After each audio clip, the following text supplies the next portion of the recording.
رب زدني علما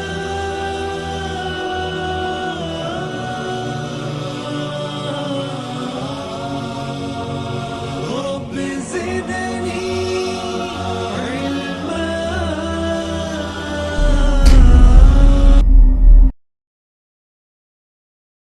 إن الحمد لله نحمده ونستعينه ونستغفره ونعوذ بالله من شرور أنفسنا ومن سيئات أعمالنا.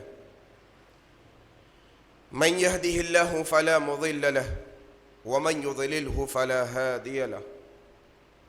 وأشهد أن لا إله إلا الله وحده لا شريك له وأشهد أن محمدًا عبده ورسوله. أما بعد فإن خير الحديث كتاب الله وخير الهدي هدي محمد صلى الله عليه وسلم وشر الأمور محدثاتها وكل محدثة بدعة وكل بدعة ضلالة وكل ضلالة في النار.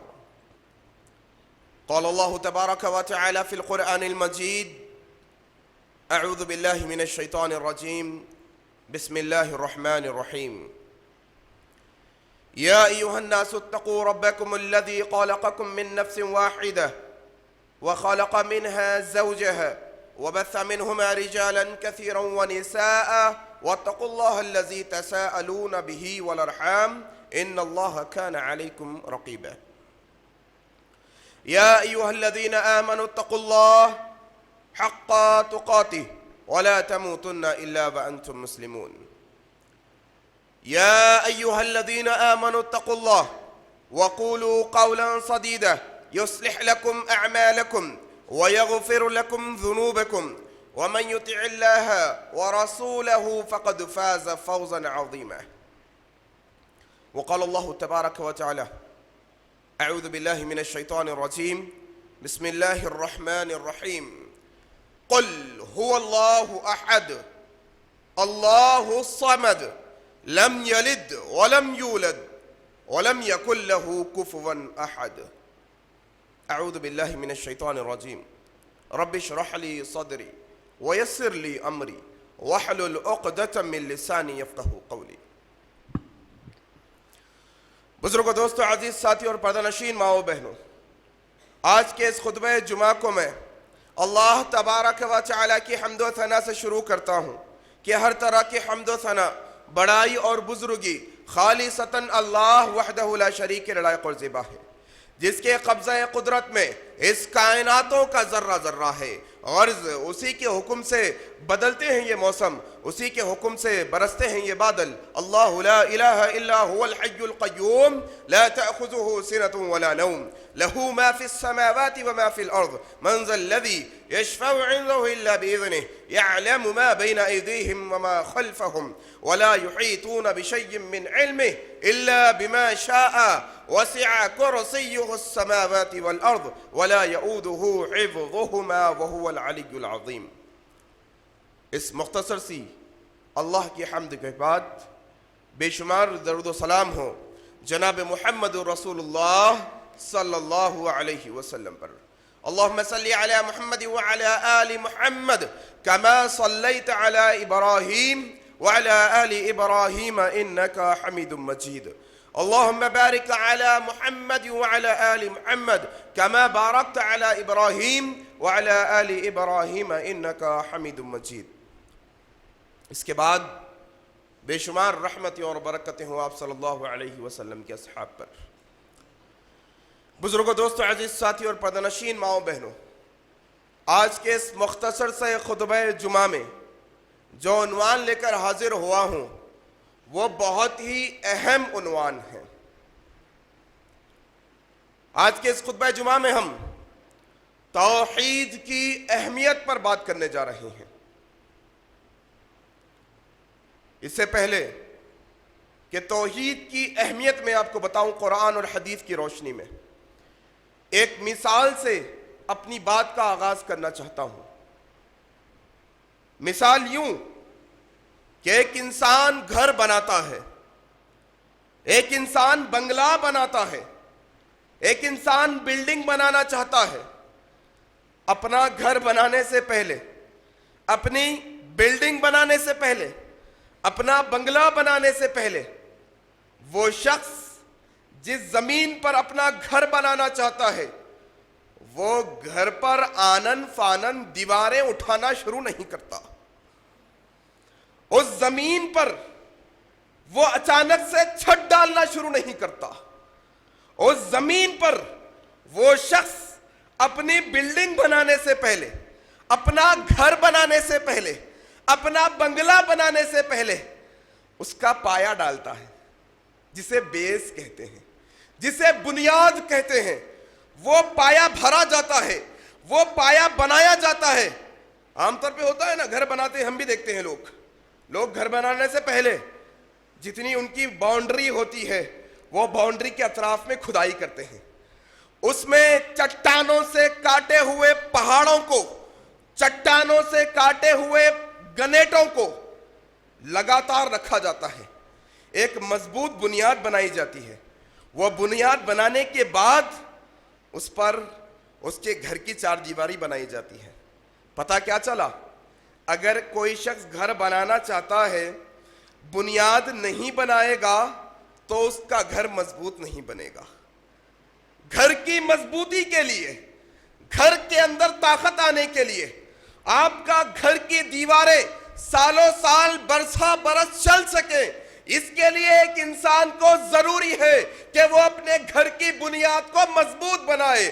جس گھر کی بنیاد مضبوط ہوتی ہے اس کا گھر بھی مضبوط ہوتا ہے. اور یاد رکھیے جس گھر کی بنیاد مضبوط نہیں ہوتی اس کا گھر بھی مضبوط نہیں ہوتا. کہیں ہوا آئے گی، جھونکے سے اڑا دیا جائے گا گھر، کہیں وزن پڑے گا، وہ دیواریں ڈھہ جائیں گی. مثال کا مقصد تھا بنیاد سمجھانا. اب آئیے حدیث شریف پیش کرتا ہوں. جناب محمد رسول اللہ صلی اللہ علیہ وسلم نے فرمایا، بنی الاسلام علی خمس، اسلام کی بنیاد 5 چیزوں پر ہے. شہادت لا الہ الا اللہ وان محمد الرسول اللہ.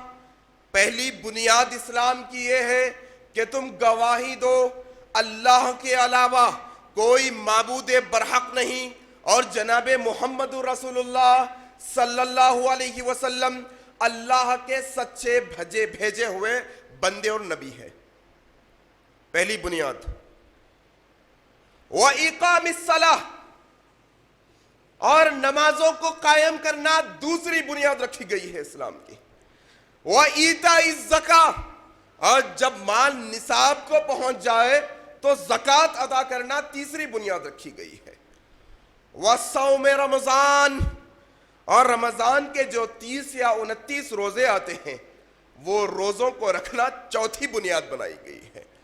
وَحَجِّ بَيْتُ اللَّهِ، اور جب تمہارے پاس پیسہ آ جائے، استطاعت ہو تمہارے پاس، طاقت ہو تمہارے پاس مکہ جانے کی، تو جا کر وہاں پر بیت اللہ کا حج کرنا. یہ 5ویں بنیاد رکھی گئی ہے.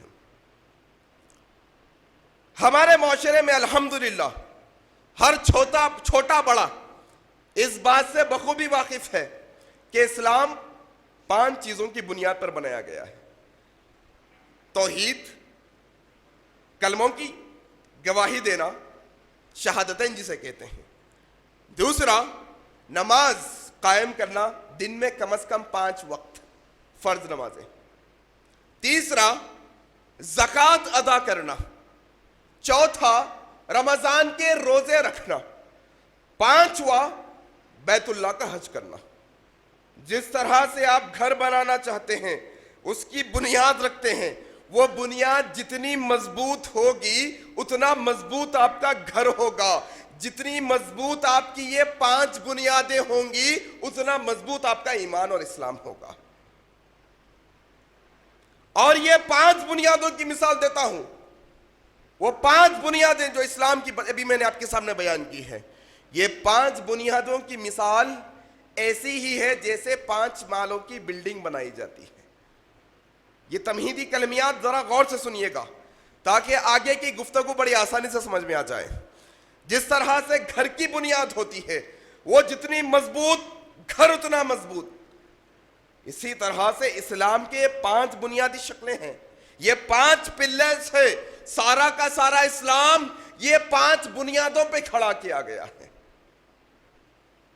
جس میں پہلے توحید ہے، شہادتین کا اقرار، اور یہ 5 بنیادوں کی مثال ایسی ہی ہے جیسے ایک انسان گراؤنڈ فلور بناتا ہے، پھر اس کے اوپر فرسٹ فلور بناتا ہے، اس کے اوپر سیکنڈ فلور بناتا ہے، اس کے اوپر تھرڈ فلور بناتا ہے، اس کے اوپر چوتھا مالا بناتا ہے۔ بتائیے اگر کوئی شخص چوتھے مالے تک اپنی بلڈنگ بنوانا چاہ رہا ہے اور وہ یہ چاہتا ہے کہ میں گراؤنڈ فلور نہ بناؤں، میں جو بنیادی مالا ہے وہ نہ بناؤں، جو سب سے زمین کو لگ کر مالا آتا ہے وہ نہ بناؤں، وہ فلور جو گراؤنڈ میں ہے اس کو نہ بناؤں، بلکہ میری بلڈنگ فرسٹ فلور سے شروع ہو جائے، دنیا کا کوئی ماہی کا لال ثابت نہیں کر سکتا۔ جب تک کوئی انسان کا گراؤنڈ فلور نہیں بنے گا تب تک اس کا فرسٹ فلور بھی نہیں بنے گا، اس کا فرسٹ فلور نہیں بنے گا سیکنڈ فلور نہیں بنا سکے گا، اسی طرح سے اوپر چلے جاتے جائیے، جب تک بنیادی فلورز نہیں بنیں گے تب تک اوپر کے مالے نہیں بنا پاؤ گے۔ اسی طرح سے جس طرح سے یہ اسلام کے 5 بنیادیں ہیں، یہ 5 بنیادوں میں سب سے پہلا توحید رکھا گیا ہے، یہ توحید کی مثال گراؤنڈ فلور کی ہے دوستو، گراؤنڈ فلور کی۔ اگر کوئی انسان کے پاس توحید کا علم نہیں، اسے معلوم نہیں توحید کسے کہتے ہیں، اس کا ایمان توحید پر نہیں، اسے یقین نہیں توحید پر، وہ توحید پر اسلام ایمان نہیں لایا ہے، اگر وہ توحید پر ایمان نہ لا کر توحید کا علم حاصل نہ کر کر نمازیں پڑھتا چلا جائے، ساری زندگی نمازیں پڑھتا چلا جائے، ساری زندگی زکوٰۃ ادا کرتا چلا جائے، ساری زندگی روزے رہتا چلا جائے، ساری زندگی عمروں پہ عمرے، حج پہ حج کرتا چلا جائے، حج اکبر کرتا چلا جائے، خدا کی اللہ کی قسم کھا کر کہتا ہوں اگر اس کی توحید صحیح نہیں ہوگی تو یہ 4 چیزیں بھی اس کی قبول نہیں کی جائے گی۔ یہ توحید کی اہمیت ہے اسلام کے اندر۔ اچھا، یہاں پر یہی مثال کے ذریعے سے ایک اور نقطہ کلیئر کیے دیتا ہوں، وہ یہ کہ اگر کوئی انسان توحید کو مانتا ہے لیکن توحید پر پختہ ایمان نہیں ہے، مانتا ہے اللہ ایک ہے، جانتا ہے اللہ کے علاوہ کوئی عبادت کے لائق نہیں، لیکن اس کا یقین کامل یقین نہیں، اس کا یقین دلم الیقین ہے، کبھی ادھر آ گیا کبھی ادھر چلا گیا، کبھی ادھر بھٹک گیا کبھی ادھر چلا گیا، مانتا ہے توحید کو، گواہی دی ہے اشہد ان لا الہ الا اللہ وان محمد رسول اللہ، لیکن مضبوط نہیں ہے توحید، ہمیشہ یقین کامل یقین کے ساتھ توحید پر جمع ہوا نہیں ہے۔ اس کی مثال ایسے ہی ہے کہ ایک انسان گراؤنڈ فلور بنائے اور اس کے اندر جو دھات استعمال کی جاتی ہے، جو مٹیریل استعمال کیا جاتا ہے، وہ لو کوالٹی کا مٹیریل ڈالی جاتی ہے نا سلاخیں گراؤنڈ فلور کے اندر، وہ گراؤنڈ فلور کی سلاخیں، وہ جو آئرن ہے، جو اسٹیل ہے، وہ جو لوہا بنایا ڈالا گیا ہے، وہ کمزور ڈالا گیا ہے اور اس کے اوپر 5 مالوں کی بلڈنگ کھڑا کر دی گئی ہے۔ یاد رکھیے ایسی بلڈنگ کبھی بھی ڈھہ سکتی ہے، کبھی بھی گر سکتی ہے۔ ایسا ہی مسئلہ توحید کا ہے، اگر توحید مضبوط نہیں ہوگی، اس کے اوپر نمازوں پہ نمازیں پڑھتے چلے جائیں گے، زکاتوں پہ زکاتیں دیتے چلے جائیں گے، حج پر حج کرتے چلے جائیں گے، روزوں پر روزے رہتے چلے جائیں گے، اگر یہ توحید کا مالا آپ کا مضبوط نہیں تو آپ کا کوئی عمل مضبوط نہیں۔ اور آج کا خطبہ یہی سمجھانے کے لیے میں رکھا ہوں، میں چاہتا ہوں کہ آج کا خطبہ سمجھیے۔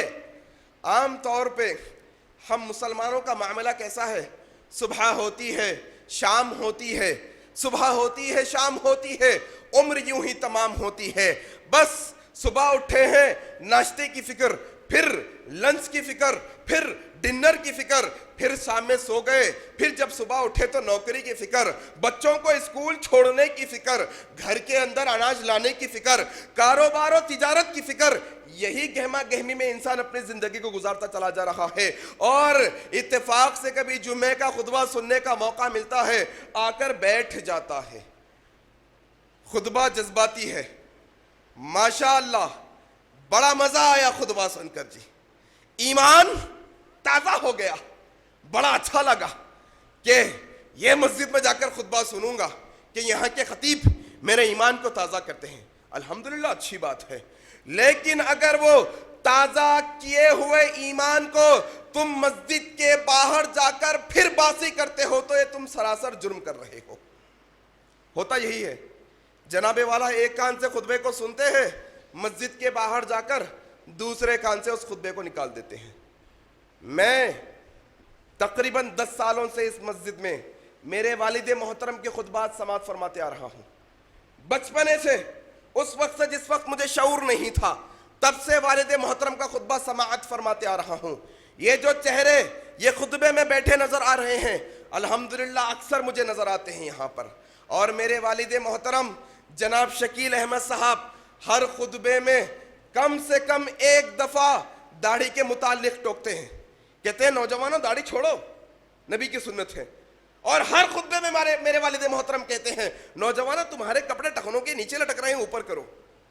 میں دیکھتا ہوں نوجوان آتے ہیں، سنتے ہیں، جذبہ اوپر ہوتا ہے، مسجد کے باہر جاتے ہیں، اگلا جمعہ پھر آتے ہیں تو اور چکنے ہوتے ہیں. اگلا جمعہ آتے ہیں تو وہی ان کے کپڑے ٹخنوں سے نیچے لٹکے ہوتے ہیں. پھر تبدیلی کس میں لائے؟ کیا شکیل احمد صاحب کا خطبہ یہ دیواروں کے لیے ہے؟ کیا یہاں کے خطیب کے خطبے یہ فین یہ لائٹوں کے لیے ہیں؟ کس کے لیے ہیں خطبے؟ آپ لوگوں کے لیے ہیں. آپ لوگوں کو سمجھانا مقصد ہے، آپ لوگوں کو سدھارنا مقصد ہے، آپ لوگوں تک پیغام پہنچانا مقصد ہے. اگر سن کر عملی تبدیلی نہیں لاؤ گے تو رب ذوالجلال نے کہا ان الانسان لفی خسر، سارے کے سارے انسان میں خسارے میں ہیں. تو بات کر رہا تھا توحید کی اہمیت کی. آج کا خطبہ میں نے خاص طور پہ آپ لوگوں کے لیے ڈیزائن کیا ہے، آپ لوگوں کے لیے بنایا ہے کہ آج کے خطبے میں یہ توحید کو سیکھیں گے اور دوسروں کو سکھائیں گے انشاءاللہ. انشاءاللہ آئیے توحید سیکھتے ہیں. جس طرح سے توحید کی اہمیت اسلام میں نے آپ کو بھی سمجھایا ہے کہ جس طرح سے گھر کی بنیاد ہوتی ہے یہ 5 بنیادیں اسلام کی، اور یہ 5 بنیادوں کی بنیاد توحید ہے. توحید یہ عربی زبان کا لفظ ہے. عربی زبان تا واو حال دا، توحید، ہا یا دال، توحید. یہ توحید لفظ نکلا ہے، اس کا روٹ ورڈ ہے وحدہ. وحدہ سے یہ توحید ورڈ نکلا ہے. وحدہ کا معنی ہوتا ہے ایک اکیلا، یکتا، ایک اکیلا، یہ وحدہ کا. اور توحید کا معنی ہوتا ہے ایک ہی. اب اسلام کی ٹرمینالوجی میں، اسلام کی اصطلاح میں، شریعت کے معنوں میں توحید کہتے ہیں رب ذوالجلال کو ایک جاننا، ایک ماننا. علماء اکرام نے بڑے آسان انداز میں یہ توحید کی 3 قسمیں بیان کی ہیں. عام طور پہ مجھے شرم آ رہی ہے مسلمانوں کے سامنے کھڑا ہو کر توحید بیان کر رہا ہوں. توحید غیر مسلمانوں کے سامنے بیان کرنے کی چیز ہے. توحید ان لوگوں کے سامنے بیان کرنے کی چیز ہے جو اللہ کو نہیں جانتے. توحید ان لوگوں کو بتلانے کی چیز ہے جو ایک اللہ پر ایمان نہیں رکھتے. مسلمانوں کے سامنے توحید کا بیان ضرورت نہیں، لیکن کیا کریں، معاشرہ بد سے بدتر ہو چلا ہے. آپ میں اردو زبان بولتے ہیں نا، ہماری مادری زبان اردو ہے. کس نے سکھائی آپ کو اردو زبان؟ کوئی انسٹیٹیوٹ میں جا کر سیکھے ہیں آپ اردو زبان بولنا؟ نہیں، آپ کے گھر کے بڑوں سے سن کر آپ نے سیکھا ہے. آپ کے معاشرے نے آپ کو سکھایا اردو زبان بولنا. کون سکھایا آپ کو کپڑے پہننا؟ کہیں پر ٹریننگ لیے ہو کپڑے پہننے کی؟ نہیں جی، آپ تو لوگوں سے دیکھ کر سیکھا ہے، آپ کی والدہ نے آپ کو سکھایا ہے، آپ کے والد نے آپ کو سکھایا ہے کپڑے پہننا۔ دنیا کے ضرورتیں لقمہ ایک نوالا رکابی سے اس طرح سے اٹھایا جاتا ہے۔ کون سے انسٹیٹیوٹ میں جا کر سیکھے، کون سے کالج میں ٹریننگ لیے، کون سے ٹریننگ سنٹر میں گئے تھے؟ نہیں، گھر کی ٹریننگ ہے، ماں باپ نے سکھایا ہے، بڑوں نے سکھایا ہے، معاشرے نے سکھایا ہے کہ دیکھو بیٹا کھانا ایسا ہوتا ہے، اس طرح سے چاول کو کھایا جاتا ہے، اس طرح سے روٹی کو کھایا جاتا ہے، بولا ایسا جاتا ہے۔ اردو میں واٹر کو پانی کہتے ہیں، اردو زبان ہمیں سکھائی گئی ہے معاشرے کے اندر۔ لیکن بدبختی یہ ہے کہ آج مسلمانوں کے اندر ننھے بچے آپ کے میرے گھروں میں ہوتے ہیں، کبھی ہم انہیں توحید کا درس نہیں دیتے، کبھی انہیں ہم یہ نہیں بتاتے بیٹا اللہ تبارک و تعالیٰ کی ذات وہ ذات ہے جو ساتوں آسمانوں کے اوپر عرش کے اوپر ہے۔ ہم وہ چھوٹے ننھے بچے کو توحید کا درس نہیں دیتے۔ کیا درس دیں گے جناب؟ مجھے ہی نہیں معلوم نا توحید، مجھے توحید نہیں معلوم، میرے چھوٹے بھائی کو میں کیسے سکھاؤں گا؟ مجھے توحید نہیں معلوم، میں میرے اولاد کو کیسے سکھاؤں گا؟ 40 سال سے مسلمان ہیں، 50 سال سے مسلمان ہیں، 20-30 سال سے مسلمان ہیں، کیسی مسلمانی ہے یہ ہماری کہ آج ہم وہ اللہ تبارک و تعالیٰ کی توحید کا علم حاصل نہیں کر سکے صحیح سے۔ کیا کہا جاتا ہے؟ بچہ کھانا نہیں کھا رہا ہے، بچہ ضد کر رہا ہے آپ کے گھر میں۔ دیکھیے تربیت کیسی ہو گئی ہماری۔ کبھی ڈرایا اللہ سے بچوں کو؟ کبھی اللہ کا خوف بچوں کے دلوں میں بٹھایا؟ کبھی یہ بتایا بیٹا جب تمہیں کسی چیز کی ضرورت ہوتی ہو تو تم اپنے ہاتھوں کو اللہ کی طرف اٹھانا، اور اگر تمہیں اٹھانے کا چاکلیٹ بھی چاہیے تو رب ذوالجلال سے مانگنا؟ دی ہے ٹریننگ کبھی؟ نبی نے سکھایا، نبی نے سکھایا۔ وہ انس چھوٹے ہیں، کون انس؟ انس رضی اللہ تعالیٰ عنہ، چھوٹے ہیں، چھوٹے نبی کی خدمت کرتے ہیں۔ وہ کہتے ہیں نبی صلی اللہ علیہ وسلم نے مجھے یہ تربیت دی بچپنے میں۔ کب؟ بچپنے میں چھوٹا تھا، جناب محمد الرسول اللہ نے مجھے سکھایا بیٹا جب تمہیں کوئی چیز کی ضرورت ہے تو تم رب ذوالجلال سے اس کو مانگ لینا۔ اگر تمہارا جوتے کا تسمہ ٹوٹ جائے، تمہاری چپل ٹوٹ جائے، تب بھی تم وہ چپل اللہ تبارک و تعالیٰ سے مانگنا۔ یہ بچوں کی تربیت ہوتی ہے توحید کے بارے میں۔ آج معاملہ بڑا عجیب ہے، کیا بول کر ڈرایا جاتا ہے؟ خان صاحب آ رہے ہیں ڈر جاؤ، بڑا بڈھا آ جائے گا تم ڈر کر کھانا کھا لو، تم فلاں کر لو، تم امکا کر لو، تم ڈمکا کر لو۔ یہ بچوں کی ٹریننگ دی جاتی ہے ہمارے گھر میں۔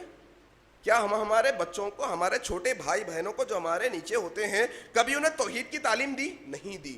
اس کا سب سے بڑا مسئلہ یہ ہے کہ توحید میں خود نہیں جانتا، میں توحید اسے کیسے بتاؤں؟ میں تو سنتا ہوں خطبے میں، ایک کان سے سنتا ہوں، دوسرے کان سے نکال دیتا ہوں، میں یاد نہیں رکھتا، میں یاد رکھ کے کیا کروں؟ بس میرا کچھ دیر کے لیے ایمان تازہ ہوتا ہے۔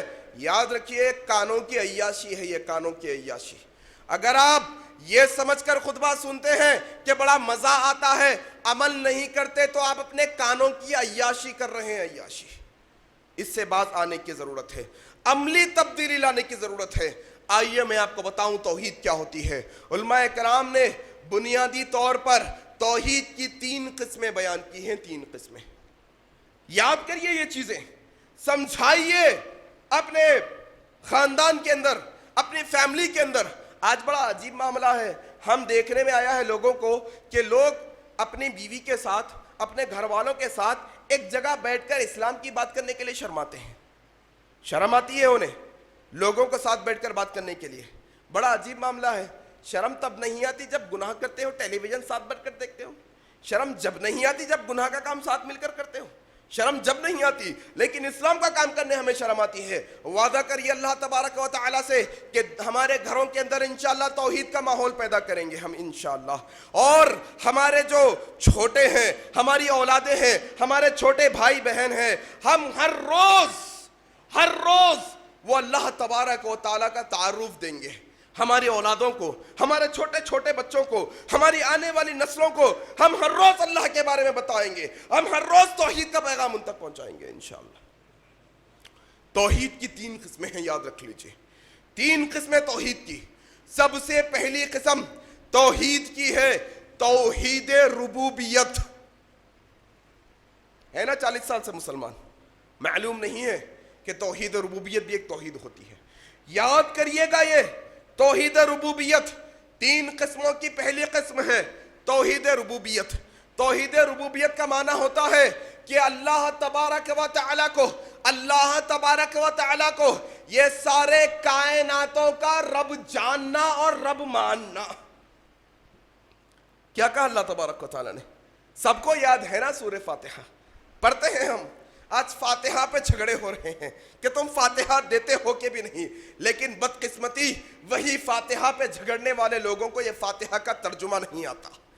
کبھی زندگی میں دیکھا نہیں کہ جو الحمدللہ رب العالمین الرحمن الرحیم مالک یوم الدین، یہ فاتحہ پہ امت لڑ رہی ہے. یہ فاتحہ کا معنی تو جانو، کبھی پتہ چل جائے گا کہ فاتحہ دینی بھی چاہیے کہ نہیں دینی چاہیے. سورہ فاتحہ میں ہی فاتحہ کا جواب لکھا ہے. آئیے بتاؤں، توحید ربوبیت کی بات کر رہا تھا. پہلی قسم توحید ربوبیت. توحید ربوبیت کا معنی ہوتا ہے الحمدللہ رب العالمین، تمام کی تمام تعریفیں اس اللہ رب العالمین کے لیے ہے، اس اللہ کے لیے ہے جو عالموں کا رب ہے، جو عالموں کا رب ہے. ہم جو دنیا میں رہ رہے ہیں، یہ جو ارتھ ہے، ارتھ، اس کے جیسے اور 10 سیارے ہیں اور 10 پلانٹس ہیں. یہ کل 11 پلانٹس کو ملا کر ایک ملکی وے ہوتا ہے، ایک عالم ہوتا ہے، ایک یونیورس ہوتا ہے. یہ ایک یونیورس کے اندر ایک چاند ہوتا ہے، ایک سورج ہوتا ہے، یہ ایک ارتھ ہوتی ہے، ایک مارس ہوتا ہے، ایک جوپیٹر ہوتا ہے. ایسے 11 سیارے ملا کر ایک عالم بنتا ہے، ایک عالم. ہم جس دنیا میں رہ رہے ہیں یہ سورج سے بہت چھوٹا ہے، بہت چھوٹا، 1000 گنا چھوٹی یہ ارتھ ہے جس دنیا پہ ہم رہ رہے ہیں. یہ ایک عالم ہوتا ہے، ایک ملکی وے، ایک عالم ہوتا ہے. یہ 11 سیاروں کو ملا کر ایک عالم بنتا ہے. اور آج سائنس کہتی ہے یہ ایک عالم نہیں بلکہ یہ کائناتوں کے اندر ایسے 1 ملین عالم موجود ہے، 1 ملین. اور اللہ تبارک و تعالیٰ کون ہے؟ وہ اللہ تبارک و تعالیٰ رب ہے یہ سارے عالموں کا. آج ایک انسان چھوٹے 10 گز کا 100 گز کا پلاٹ کا مالک ہوتا ہے، کہتا ہے مالک ہوں جی میں. 1 کروڑ کی گاڑی ہے تمہارے پاس، 1 کروڑ کی گاڑی ہم خریدتے ہیں. ہمارا بنگلہ، ہمارا فارم ہاؤس 10 ایکڑ پر ہے جناب. لوگ اتراتے ہیں، اپنے آپ کو مالک کہتے ہیں. وہ رب، وہ ذوالجلال والاکرام، وہ اللہ تبارک و تعالیٰ، وہ رب ہے سارے کائناتوں کا. وہ سورج کتنا ہے جانتے ہیں؟ یہ دنیا سے 1000 گنا بڑا سورج ہے. کون ہے جی مالک وہ سورج کا؟ رب ذوالجلال ہے. کس کا سورج ہے؟ رب ذوالجلال کا سورج ہے.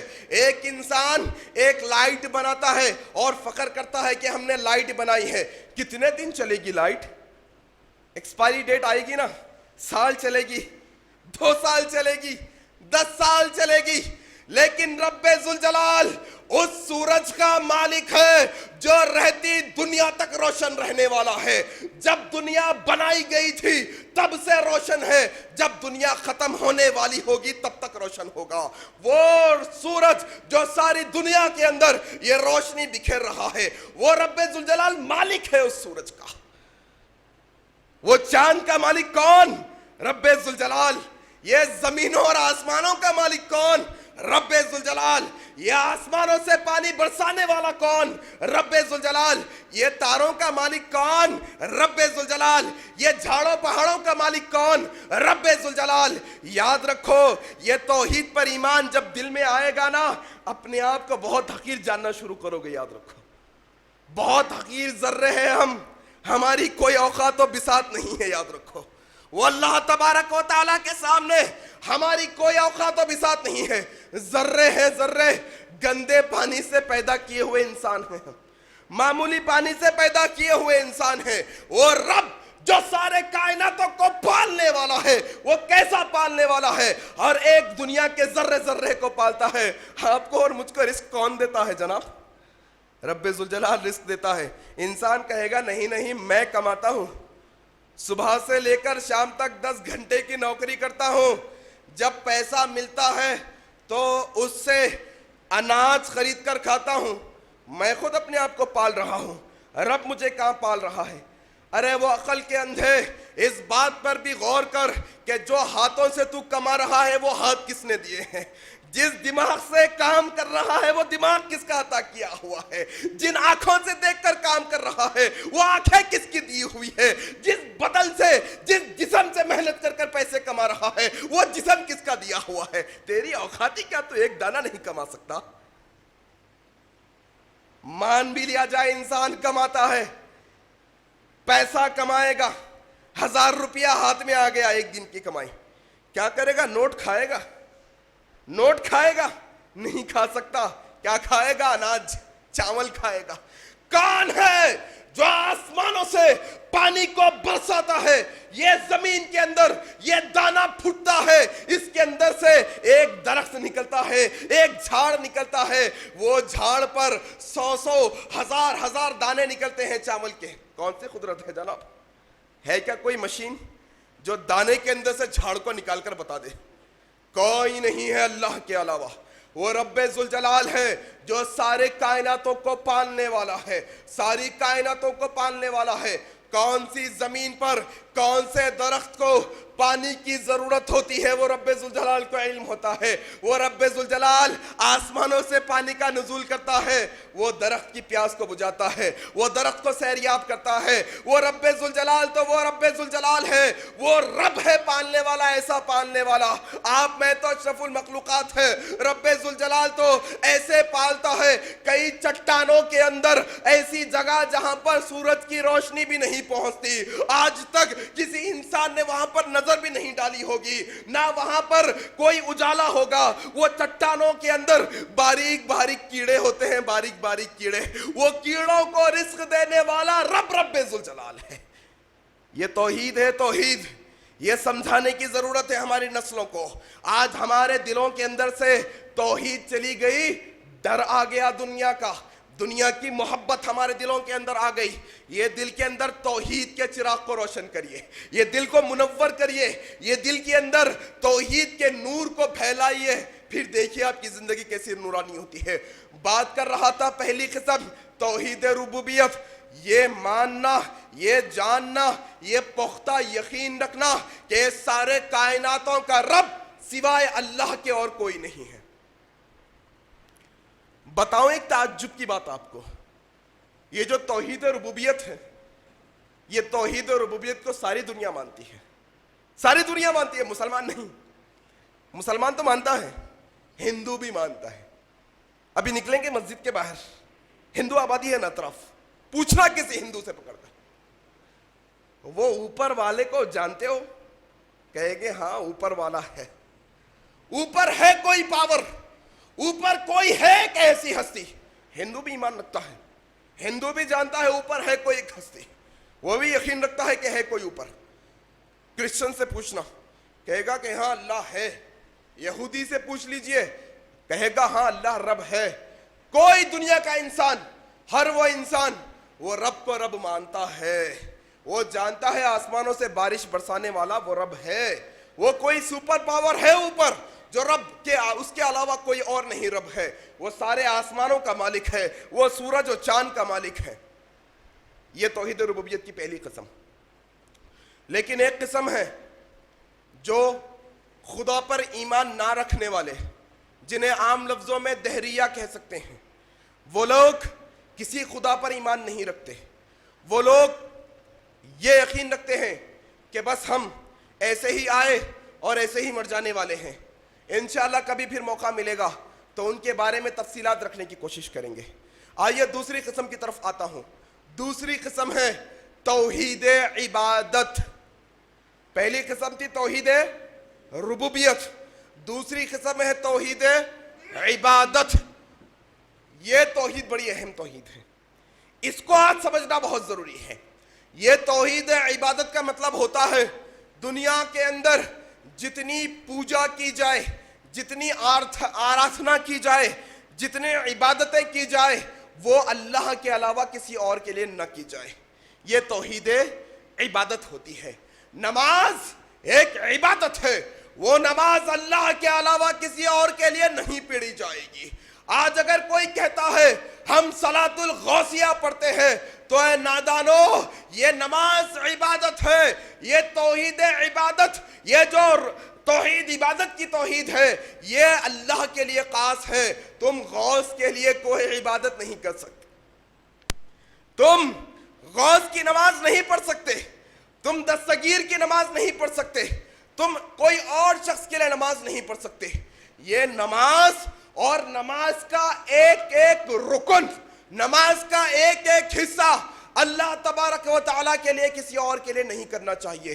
یہ توحید عبادت ہے۔ اگر ادب و احترام سے کھڑے ہونے کے حقدار کوئی ہے تو وہ رب ذوالجلال کی ذات ہے۔ جس طرح سے آپ ہاتھ باندھ کر نماز میں کھڑے ہوتے ہیں، ایسا کھڑا ہونا صرف رب کے لیے جائز ہے، آپ کے اسکول کے پرنسپل کے لیے جائز نہیں ہے، آپ کے کمپنی کے باس کے لیے جائز نہیں ہے، آپ کے ایریے کے صدر کے لیے جائز نہیں ہے، آپ کے کوئی M L A M P کے سامنے ایسا ہاتھ باندھ کر کھڑا ہونا جس طرح سے ہم نماز میں اللہ کے لیے کھڑے ہوتے ہیں جائز نہیں ہے۔ یہ توحید عبادت ہے۔ سکھائیے اپنے چھوٹوں کو، اپنے اولادوں کو۔ نماز میں ہم رکوع کرتے ہیں، رکوع، یہ رکوع اللہ کے لیے خاص ہے، ایسا رکوع ہم اللہ کے علاوہ کسی اور کے لیے نہیں کہہ سکتے۔ تھوڑے احمق قسم کے لوگ ہیں جن کی عقلیں کمزور ہیں، جن کا علم کمزور ہے، وہ جہالت کے حد درجے کو پہنچ چکے ہیں۔ وہ یہ کہہ رہے ہیں اچھا جی رکوع اللہ کے علاوہ کسی اور کے لیے نہیں ہونا، اگر کوئی زمین سے اٹھانے کے لیے چیز ہم جھکتے ہیں یہ بھی تو رکوع ہوا۔ یہ تمہاری جہالت کی بات ہے، یہ تمہاری جہالت ہے کہ تم کوئی چیز کو زمین سے اٹھانے کو رکوع سمجھتے ہو۔ استغفر اللہ، استغفر اللہ، یہ تمہاری کم علمی کی نشانی ہے۔ یہ جو رکوع ہے یہ اللہ کے لیے خاص ہے۔ اس کے بعد ہم نماز میں سجدہ کرتے ہیں، سجدہ، یہ سجدہ اللہ کے لیے خاص ہے، اللہ کے علاوہ کسی اور کے لیے سجدہ جائز نہیں ہے۔ لوگ کہتے ہیں ہاں جی ہم عبادت کے لیے سجدہ نہیں کرتے، ہم تو عبادت کا سجدہ اللہ کو نماز میں کرتے ہیں۔ ہم قبر پر جا کر اولیاء کے سامنے اپنے سر کو عزت سے جھکاتے ہیں۔ کس سے جھکاتے ہیں؟ عزت سے جھکاتے ہیں۔ آئیے دیکھتے ہیں یہ عزت کے سجدے کے بارے میں جناب محمد رسول اللہ کا کیا فرمان ہے۔ ایک صحابی جناب محمد رسول اللہ مسجد نبوی میں تشریف فرما ہے۔ ایک صحابی شام کی سرزمین سے آئے اور آ کر اللہ کے نبی کے سامنے سجدے میں گر گئے۔ اللہ کے نبی مسجد میں بیٹھے ہیں، وہ صحابی آئے اور آ کر سجدے میں گر گئے۔ کون سا سجدہ تھا؟ صحابہ کو پتا تھا وہ سارے معبودان باطل کی عبادتوں کو چھوڑ کر ایک اللہ کی عبادت کرنے والے تھے۔ جو صحابی نے اللہ کے نبی کو سجدہ کیا تھا شام کی سرزمین سے آ کر، وہ عبادت سمجھ کر نہیں کیا تھا بلکہ عزت کے لیے کیا تھا۔ اللہ کے نبی نے کہا اٹھو کیا کرتے ہو؟ وہ اٹھے اور کہنے لگے اللہ کے نبی جناب محمد رسول اللہ صلی اللہ علیہ وسلم میں شام کی سرزمین سے آ رہا ہوں، میں نے دیکھا ہے وہاں کا ایک بادشاہ ہے، وہاں کے لوگ اس بادشاہ کے سامنے اس طرح کا سجدہ کر رہے تھے۔ میں نے جب دیکھا تو میرے دل میں خیال آیا اگر اس دنیا کے اندر ایسی عزت کے لائق کوئی شخصیت ہے تو وہ آپ ہے جناب محمد رسول اللہ۔ جب وہ بادشاہ کو عزت مل رہی ہے میں بھی آپ کو عزت دینا چاہتا ہوں سجدہ کر کر۔ اللہ کے نبی نے کہا اے میرے ساتھی سنو، اللہ تبارک و تعالی نے میری شریعت کے اندر کسی انسان کے لیے یہ جائز نہیں کیا کہ وہ کسی دوسرے انسان کو سجدہ کرے۔ کیا کہا نبی نے؟ کسی انسان کے لیے یہ جائز نہیں کہ وہ دوسرے انسان کو سجدہ کرے۔ اگر رب ذوالجلال میری شریعت میں کسی کو انسان سجدہ کرنے کا حکم دیتا تو وہ شوہر کو دے، وہ بیوی کو دیتا کہ وہ اپنے شوہر کو سجدہ کرے، لیکن وہ بھی جائز نہیں۔ بحث مت کریے جناب، نبی کا فرمان سامنے رکھیے۔ اللہ کے نبی کے لیے جب عزت کا سجدہ نہیں کیا جا سکتا تو دنیا کی کوئی ہستی کے لیے نہیں کیا جا سکتا۔ دنیا کے اندر کوئی زیادہ عزت کے لائق شخصیت ہے تو وہ جناب محمد رسول اللہ کی شخصیت ہے۔ ان سے زیادہ عظیم شخصیت کوئی نہیں ہے، ان سے زیادہ افضل شخصیت کوئی نہیں ہے۔ جب ان کے لیے انہوں نے سجدہ قبول نہیں کیا تو جہانگیر پیرا کے لیے کر سکتے ہیں کیا؟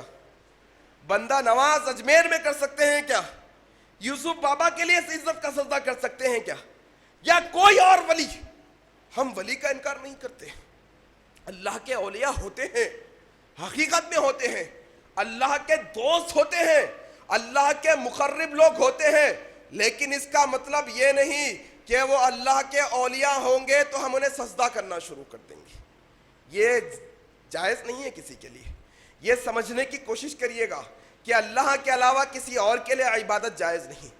اب آئیے ایک اور نقطہ اہم ہے جو واضح کرنا ضروری ہے. دعائیں کی جاتی ہیں نا, دعا کے بارے میں جناب محمد رسول اللہ نے واضح الفاظ میں کہا الدعاء هو العبادہ, دعا عبادت ہے.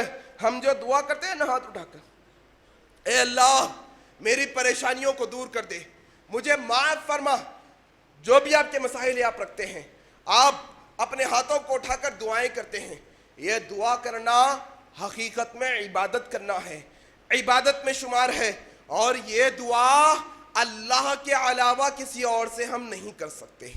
اللہ کے علاوہ ہم کسی اور سے نہیں مانگ سکتے دعائیں.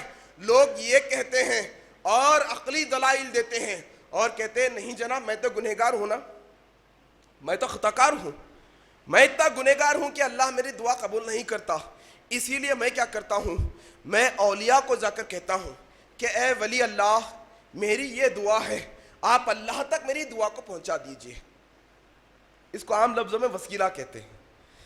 سب سے پہلی بات جو میں آپ کا ڈاؤٹ کلیئر کرنا چاہتا ہوں, شبہ, وہ یہ کہ اگر کوئی شخص یہ کہتا ہے کہ اللہ تبارک و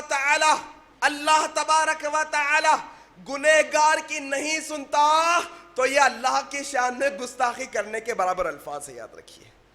وہ رب ذوالجلال تو کہتا ہے ادعونی استجب لکم, میں تو ہر پکارنے والے کی پکار کو سنتا ہوں. اچھا جی ذرا بتائیے, یہ سارے مخلوقات میں سب سے گنہگار مخلوق شیطانوں کی مخلوق ہے, اور وہ شیطانوں میں سب سے بدخماش, سب سے بدماش, سب سے گنہگار کون؟ ابلیس ہے. جب اسے جنت سے نکالا گیا تو اس نے اللہ سے دعا مانگی. کون؟ ابلیس, جو سب سے زیادہ گنہگار ہے, جو سب سے پہلا نافرمان ہے اللہ تبارک و تعالی کا. اس نے اللہ سے دعا مانگی, اے اللہ جب تو مجھے جنت سے نکال رہا ہے تو میں تجھ سے دعا کرتا ہوں کہ تو مجھے قیامت تک کے لیے چھوٹ دے دے, میں تیرے بندوں کی صراط مستقیم پر بیٹھ جاؤں, میں ان کو آگے سے بہکاؤں, ان کو پیچھے سے بہکاؤں, ان کو دائیں سے, ان کو بائیں سے, ان کو اوپر سے, ان کو نیچے سے, ان کے ہر طرف سے ان کو بہکاؤں. اے اللہ میری دعا کو قبول فرما. وہ ابلیس جو سب سے گنہگار ہے, رب ذوالجلال نے اس کی دعا کو قبول کیا اور قیامت تک کے دیے اس کے مہلت دے دی. کیا ہوا, آپ ابلیس سے بھی زیادہ گنہگار ہو گئے آج کہ اللہ آپ کی دعا ڈائریکٹ نہیں سنے گا؟ کیا ہوا کہ آج اپنے آپ کو آپ اتنے گنہگار سمجھنے لگے کہ رب ذوالجلال آپ کی ڈائریکٹ دعا نہیں سنے گا؟ رب ذوالجلال سب کی دعاؤں کو سنتا ہے. وہ بنی اسرائیل کا 100 قتل کیا ہوا آدمی کی دعا سنتا ہے, تو آپ میں تو ماشاءاللہ الحمدللہ قتل کیے ہوئے نہیں ہیں کسی کا. اللہ قبول کرتا ہے ہر ایک کی دعا کو, مانگو اللہ سے. اور ایک بڑا عقلی دلائل دیتے ہوئے بڑا عجیب و غریب معاملہ پیش کرتے ہیں یہ وسیلے کے معاملے میں. وہ کہتے ہیں جناب کوئی لیڈر سے ملنے جانا ہے, کوئی بڑا لیڈر ہو, کوئی بڑا آدمی ہو, کوئی سی ایم پی ایم ہو, اس سے ملنے جانا ہے تو اس کے پی اے سے ملنا پڑتا, پہلے اس کے نیچے جو رہتا اس سے ملیں گے, پھر بعد میں وہ بڑے سے ملیں گے. دی جاتی ہے مثال. آج تمہارے عقلوں کو کیا ہو چلا ہے؟ تم کیا سمجھتے ہو؟ تمہیں شرم نہیں آتی کہ تم رب کو کمپیئر کر رہے ہو معمولی لیڈر سے؟ وہ لیڈر کو اپنے جان کا خوف ہے, اپنے مال کا خوف ہے. وہ تو چیک کروا کر بھیجتا ہے کہیں کچھ لے کر تو نہیں آیا ہے ساتھ, کہیں نقصان تو نہیں پہنچائے گا. اپوائنٹمنٹ لینا پڑتا ہے اس سے, کیونکہ وہ ایک ٹائم پہ کئی لوگوں سے نہیں مل سکتا, وہ ایک وقت میں کئی لوگوں کا جواب نہیں دے سکتا, وہ کمزور و نحیف اللہ کا بندہ ہے. تم اس کی مثال اللہ کے لیے کہاں فٹ کر رہے ہو؟ وہ اللہ تبارک و تعالی جس کے اس بارے میں اللہ تبارک و تعالی نے خود کہا لیس کمثلہ شیء, لیس کمثلہ شیء, اس کے جیسی کوئی چیز نہیں ہے. تم معمولی M L A M P کو اس سے کمپیئر کر رہے ہو؟ نعوذ باللہ. تمہاری عقلیں کیسی ہے دیکھو. اگر مثال کے طور پہ چلو مان بھی لیا جائے, کچھ دیر کے لیے مان بھی لیا جائے کہ ہاں بھائی کوئی بڑے آدمی سے ملنے کے لیے اس کے نیچے والے آدمی سے ملنا ضروری ہے, مان لیا جائے. میں پوچھتا ہوں اگر وہ بڑا آدمی, وہ M L A M P, وہ ایم پی اور سی ایم پی ایم جو بھی بڑا آدمی ہے, اگر وہ خود یہ اعلان کر رہا ہے کہ میاں تم آؤ اور مجھ سے ڈائریکٹ ملو, اب کیا کرو گے؟ ابھی بھی کہو گے نہیں جناب آپ تو مجھے ڈائریکٹ بلا رہے ہیں, صحیح ہے, لیکن پھر بھی میں آپ کے پی اے سے مل کے جاؤں گا. آپ کہیں گے بے وقوف آدمی ہے, تم بے وقوف ہو. جب وہ آدمی تمہیں ڈائریکٹ بلا رہا ہے پھر اس کے پی اے سے ملنے کا کیا فائدہ؟ اسی طرح سے رب ذوالجلال نے کہا وَإِذَا سَأَلَكَ عِبَادِيَ عَنِّي فَإِنِّي قَرِيبٌ أُجِيبُ دَعْوَةَ الدَّاعِ. اے نبی صلی اللہ علیہ وسلم, جب میرے بندے میرے بارے میں آپ سے سوال کرے تو ان سے کہو انی قریب, میں تو ان کے قریب ہوں. اجیب دعوت الدعان, دعا کرنے والے کی دعا کو قبول کرتا ہوں. جب اللہ ڈائریکٹ قبول کرنا چاہتے ہو تو وسیلہ کیوں بنا رہے ہو؟ جب اللہ ڈائریکٹ آپ کی دعا سننا چاہتا ہے تو یہ بے وقوفی کیوں کر رہے ہو؟ کیا ہو چلا ہے تمہارے عقلوں کو؟ اور وہ رب ذوالجلال دعا سنتا ہے. کیسی دعا سنتا ہے؟ اللہ اکبر, اللہ اکبر. یاد رکھو دوستو, یہ دوسری کیٹیگری صفت بتا رہا تھا میں آپ کو توحید کی. پہلے توحید ربوبیت, پھر توحید عبادت, تیسری قسم ہے توحید اسماء و صفات. توحید اسماء, اسماء کہتے ہیں نام کی جمع, اسم کہتے ہیں نام کو, یہ اسم کی جمع اسماء, صفت کی جمع صفات. اللہ کے ناموں کی توحید, اللہ کے صفتوں کی توحید. یہ اللہ کے بہت سارے نام ہیں, اللہ کے بہت ساری صفتیں ہیں. یہ توحید کو ماننے کا طریقہ کار یہ ہے کہ اللہ کے جتنے نام ہیں, اللہ کی جتنی صفتیں ہیں, وہ ساری کی سارے نام, وہ ساری کی ساری صفتیں وہ خاص اللہ کے لیے, اس کے علاوہ کسی اور کے لیے نہیں ہیں. جیسے السمیع, السمیع کا معنی ہوتا ہے سننے والا, یہ خاص اللہ کی صفت ہے. آپ کہیں گے ہم بھی تو سنتے ہیں نا, ہمیں بھی تو سنائی دے رہا ہے, ہمیں بھی تو آواز آ رہی ہے, آپ بھی سن رہے ہیں. آپ کے سننے میں, رب ذوالجلال کے سننے میں زمین و آسمان کا فرق ہے. السمیع کہتے ہیں ایسا سننے والے کو کہ انڈیا کے بولنے والے ہندی میں بول رہے ہیں, عرب کے بولنے والے عربی میں بول رہے ہیں, چائنا کے بولنے والے چائنیز میں بول رہے ہیں, امریکہ کے بولنے والے انگلش میں بول رہے ہیں, جاپان کے بولنے والے جاپانی میں بول رہے ہیں. ایک وقت میں, ایک سیکنڈ میں, ایک لمحے میں یہ کائناتوں کے ساری مخلوقات الگ الگ زبانوں میں ایک جگہ ہو کر ایک وقت میں وہ رب ذوالجلال کو پکاریں گے. وہ رب ذوالجلال ساتوں آسمانوں سے ہر ایک کی بات کو سنے گا اور ان کا جواب بھی دے گا. اس کو السمیع کہتے ہیں. السمیع یہ ہے. اگر کوئی شخص السمیع رکھنا چاہتا ہے نام تو سمیع نہیں رکھ سکتا. عام طور پہ دوستوں کے نام سمیع, عبدالسمیع ہوتے ہیں تو ہم سمیع سمیع کہہ کر پکارتے ہیں انہیں. یہ اللہ کا نام ہے. آپ کے دوست ایسی خوبیوں کے مالک نہیں کہ ایک وقت میں 3 لوگوں کی بھی سن سکے. اللہ تبارک و تعالی ایسے 3 عالموں کی ایک ساتھ سن سکتا ہے, جائز نہیں. عبدالسمیع پکاریے, عبدالسمیع, عبدالسمیع, سین میم یا عین, عبدالسمیع. اللہ تبارک و تعالی کی صفت, اگر آپ نام اپنا رکھنا چاہتے ہو تو وہ صفتوں سے پہلے لڑکے کا نام رکھنا چاہتے ہو تو عبد لگائیں گے, عبد. یعنی اگر آپ سمیع رکھنا چاہتے ہو عبدالسمیع رکھنا ہوگا, بصیر رکھنا چاہتے ہو عبدالبصیر رکھنا ہوگا, اللہ رکھنا چاہتے ہو رکھ سکتے ہیں نام، لیکن عبد لگا کر عبداللہ رکھنا ہوگا۔ اگر لڑکی کا نام اللہ کی صفتوں میں سے رکھنا چاہتے ہو تو رکھ سکتے ہو۔ اگر آپ اللہ رکھنا چاہتے ہو، لڑکی کے لیے امت لگائیں گے، امت اللہ کہیں گے۔ رحمان اگر رکھنا چاہتے ہو، امت الرحمان رکھ سکتے ہو لڑکی کا نام، اور امت السمع بھی رکھ سکتے ہو۔ یہ اللہ کی صفتیں ہیں۔ یہ صفتوں کو اللہ کے لیے خاص کرنا۔ اگر کوئی شخص یہ کہتا ہے کہ ایک ہمارے اولیاء میں سے ولی ہے جو ہمارے اوپر نظر رکھے ہیں، وہ ہماری ساری باتوں کو جانتے ہیں، وہ ہمارے لمحے لمحے کی خبر رکھتے ہیں، تو خدا را یہ اللہ کی ذات میں شرک ہوگا۔ اور شرک کے بارے میں اللہ تبارک و تعالیٰ نے صاف صاف انداز میں کہا، ان اللہ لا یغفر ان یشرک بہ ویغفر ما دون ذلک لمن یشاء۔ وہ رب ذوالجلال تمہارے کوئی اور گناہ ہوں گے تو معاف کر دے گا، تم نے جھوٹ بولا معاف کر دے گا، تم نے غیبت کی معاف کر دے گا، تم نے نمازیں کبھی چھوڑ دی معاف کر دے گا، تم نے روزوں میں غلطی کی معاف کر دے گا۔ لیکن رب ذوالجلال اس کی ذات و صفات میں شریک کرنے والوں کو کبھی معاف نہیں کرے گا۔ ہمیشہ ہمیشہ جہنم میں رہیں گے شرک کرنے والے۔ کوئی لوگ سمجھتے ہیں جناب محمد رسول اللہ صلی اللہ علیہ وسلم زندہ ہے اور ہمارے تمام اعمال کی خبر رکھ رہے ہیں۔ اگر یہ کسی کا عقیدہ اور یقین ہے کہ اللہ کے نبی ہمارے سارے کاموں کی خبر رکھ رہے ہیں، یہ صفت اللہ تبارک و تعالیٰ کی صفت ہے، یہ صفت اللہ کے لیے خاص ہے، یہ صفت ہم جناب محمد رسول اللہ کو بھی نہیں دے سکتے۔ لوگ کہتے ہیں اٹھتے بیٹھتے یا علی مدد، یا المدد غوث اعظم دستگیر، نعوذ باللہ۔ آپ کو ایک اہم نقطہ دیتا ہوں، عربی زبان میں یا جو لگایا جاتا ہے وہ یا حاضر کے لیے لگایا جاتا ہے، جو سامنے ہوتا ہے آپ کے۔ جیسے کہ اگر کسی کا نام عبد الغفار ہے، میں یا عبد الغفار کہہ سکتا ہوں۔ کسی کا نام عدنان ہے، یا عدنان کہہ سکتا ہوں، کیونکہ وہ سن رہا ہے، کیونکہ وہ سامنے ہے۔ یا کا مطلب ہوتا ہے اے وہ شخص سنو، ارے بھائی ادھر آؤ، جو سامنے ہوتا ہے اس کے لیے یا لگایا جاتا ہے۔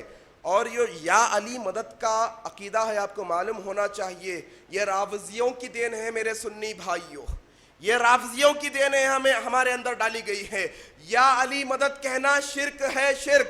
یا علی مدد کا مطلب ہوتا ہے کہ علی رضی اللہ تعالیٰ عنہ ابھی زندہ ہے، وہ میرے سارے کاموں سے باخبر ہے، جب میں یا علی مدد کہتا ہوں تو وہ میری مدد کے لیے آ جاتے ہیں، نعوذ باللہ۔ آپ کے ہر وقت میں مدد کرنے والا اللہ کے علاوہ اور کوئی نہیں، یاد رکھیے۔ جس کسی کو بھی رب ذوالجلال مشکلوں میں ڈال دے اسے اس سے کوئی نجات دینے والا نہیں، اور جس کسی کو بھی رب ذوالجلال نجات دے دے اس کو کوئی مشکلوں میں نہیں ڈال سکتا۔ یہ توحید ہے، توحید۔ یہ توحید سمجھنے کی بھی ضرورت ہے اور سمجھانے کی بھی ضرورت ہے۔ پڑھتے ہیں نا 5 وقتوں میں، الحمدللہ رب العالمین الرحمن الرحیم مالک یوم الدین ایاک نعبد و ایاک نستعین۔ بار بار پڑھتے ہیں لیکن ان کا معنی معلوم نہیں۔ توحید بیان کی گئی ہے 4 آیتوں کے اندر۔ دیکھیے کیسی توحید۔ پہلی آیت میں توحید ربوبیت بیان کی گئی ہے، الحمدللہ رب العالمین، تمام قسم کی تعریفیں، ہر طرح کی تعریفیں اللہ کے لیے ہے جو رب ہے سارے عالموں کا۔ توحید ربوبیت بیان کی گئی ہے۔ دوسرے 2 آیتوں کے اندر الرحمن الرحیم مالک یوم الدین، یہ 2 آیتوں میں توحید اسماء و صفات بیان کیے گئے ہیں۔ اللہ کے اسم الرحمن الرحیم، وہ رحمان ہے، نہایت رحم کرنے والا، بڑی مہربانی کرنے والا ہے۔ مالک یوم الدین، قیامت کے دن کا مالک ہے۔ لوگ اتراتے ہیں یہ دنیا کے اندر انہیں لیڈرشپ ملتی ہے، انہیں صدارت ملتی ہے، انہیں بڑپن ملتا ہے کہ ہمیں اونچا عہدہ عطا کیا گیا۔ کب تک رہو گے C M P M M L A leader صدر مسجد کے؟ تمہاری زندگی تک نا، زندگی موت آنے کے بعد تمہارا عہدہ ختم ہو جائے گا نا۔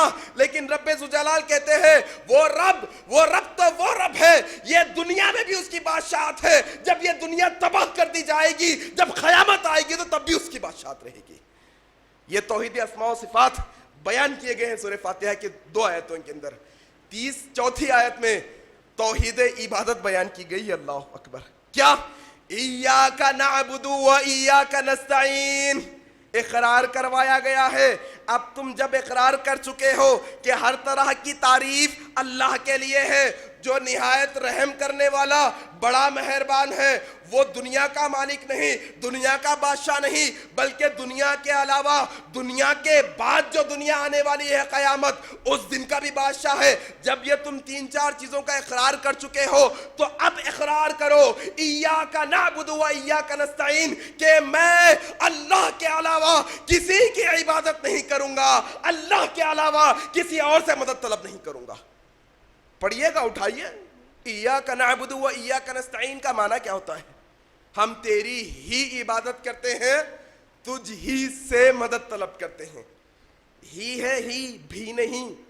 ہی کا مطلب صرف ہوتا ہے, بھی مطلب کبھی کبھی یا علی مدد بھی کہوں گا, کبھی کبھی یا غوث اعظم دستگیر بھی کہوں گا, کبھی کبھی کسی اور سے مدد لوں گا. بھی کا مطلب ہوتا ہے ایاک نعبد و ایاک نستعین, ہم تیری ہی عبادت کرتے ہیں, تجھ ہی سے مدد طلب کرتے ہیں. یہ عقیدہ جو سورہ فاتحہ میں آپ کو مجھ کو سکھایا گیا ہے. ہم اللہ کے علاوہ کسی اور سے پناہ طلب نہیں کر سکتے. ہم اللہ کے علاوہ کسی اور سے مدد نہیں مانگ سکتے. وہ البصیر ہے, وہ کیسا بصیر ہے, وہ کیسا دیکھنے والا ہے. آنکھیں میری آپ کی بھی ہے نا, آپ کو مجھ کو بھی دکھائی دے رہا ہے نا. وہ رب ذوالجلال آپ اور مجھ جیسا دیکھنے والا نہیں ہے, صحابہ جیسا دیکھنے والا نہیں ہے, جناب محمد رسول اللہ جیسا دیکھنے والا نہیں ہے. وہ رب ذوالجلال تو ایسا دیکھنے والا ہے کہ کالے اندھیری راتوں کے اندر, کالے سے کالے سمندر کے تہوں کے اندر جو جانور چلتے پھرتے ہیں, اللہ تبارک و تعالیٰ ان پر بھی اپنا نظر رکھے ہوئے ہیں. اور ایک عقیدہ واضح کرتے ہوئے اپنی بات کو ختم کروں گا. اگر کوئی شخص یہ کہتا ہے اللہ تبارک و تعالیٰ ہر جگہ حاضر و ناظر ہے, یہ بڑا خطرناک عقیدہ ہے. ناظر کا مطلب ہوتا ہے ہر جگہ دیکھنے والا. ماشاء اللہ, صحیح عقیدہ ہے. ہر جگہ ناظر ہے اللہ, کوئی چیز اللہ کی نظروں سے چھپی ہوئی نہیں ہے. اللہ ہر چیز سے باخبر ہے.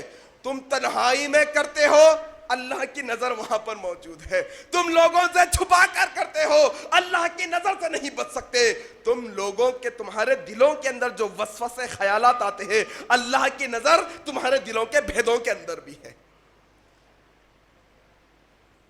حاضر کا عقیدہ کیا ہے؟ لوگ کہتے ہیں اللہ ہر جگہ موجود ہے, لوگ کہتے ہیں اللہ ہر جگہ موجود ہے. نعوذ باللہ, تم اللہ کی شان میں گستاخی کر رہے ہو میرے بھائی. اللہ تبارک و تعالیٰ ہر جگہ موجود ہے کہنا اللہ کی شان میں گستاخی ہے. اللہ اپنے علم کے اعتبار سے ہر جگہ حاضر ہے ایسا کہہ سکتے ہیں. اللہ اپنے علم کے اعتبار سے ہر جگہ حاضر ہے, لیکن اللہ خود ہر جگہ حاضر نہیں ہے. وہ اللہ تبارک و تعالیٰ جو الرحمن علی العرش استوا کی آیت کے مطابق عرش کے اوپر مستوی ہے, وہ اللہ 7 آسمانوں کے اوپر ہے. یہ دنیا کے اندر موجود نہیں ہے اللہ تبارک و تعالیٰ. گستاخی کیسے میں بتاتا ہوں آپ کو. ایک انسان ہے, کچھ ایک معاملہ ہو گیا کوئی دوسری جگہ پر, میں ہوں کاروان کی سرزمین پر, چار مینار کے علاقے میں کچھ واقعہ ہو گیا. اب وہاں کا علم مجھے یہاں پر ہونا تو کسی کی مدد ہونا ضروری ہے. کوئی کال کر کر کہنا ہاں بھائی ایسا ہوا ہے, یا پھر میں خود جا کر دیکھنا. جا کر دیکھنا بندے کی صفت ہے, بغیر آئے کے سارا علم رکھنا اللہ کی صفت ہے.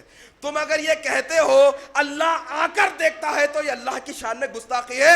اللہ کو آ کر دیکھنے کی ضرورت نہیں ہے, اللہ وہاں سے سب کچھ جانتا ہے.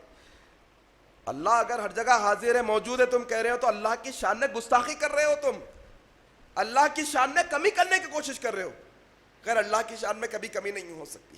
وہ اللہ اللہ الصمد ہے, وہ بے نیاز ہے سب چیزوں سے, آپ سے, میرے سے, یہ دنیا سے, یہ ساری کائناتوں سے وہ بے نیاز ہے. وہ سب کو سلاتا ہے, وہ کبھی نہیں سوتا. وہ سب کو کھلاتا ہے, وہ کبھی نہیں کھاتا. وہ سب کو دیتا ہے لیکن کسی سے کچھ نہیں لیتا.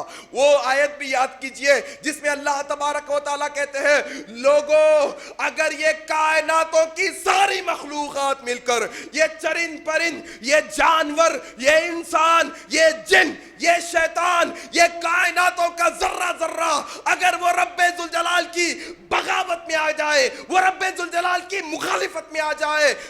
ذوالجلال کی شان میں ذرے برابر کمی نہیں ہو سکتی، اور یہی ساری مخلوقات اگر وہ رب ذوالجلال کی عبادتوں میں مصروف ہو جائے تو یہ عبادتیں اللہ کی شان میں ذرے برابر بڑھوتری بھی نہیں کر سکتی۔ ضرورت نہیں ہے آپ کی میری اللہ تبارک و تعالیٰ کو۔ یاد رکھیے اللہ حاضر ناظر کس طریقے سے ہے، اپنی ذات سے موجود نہیں ہے اللہ اس زمین پر۔ تمہیں اللہ کا ذات کا کوئی تصور بھی ہے کہ اللہ کی ذات کتنی اعلیٰ، کتنی عارفہ، کتنی اونچی ہے؟ وہ آیت الکرسی کی تفسیر کبھی کھول کر پڑھ لیجئے گا۔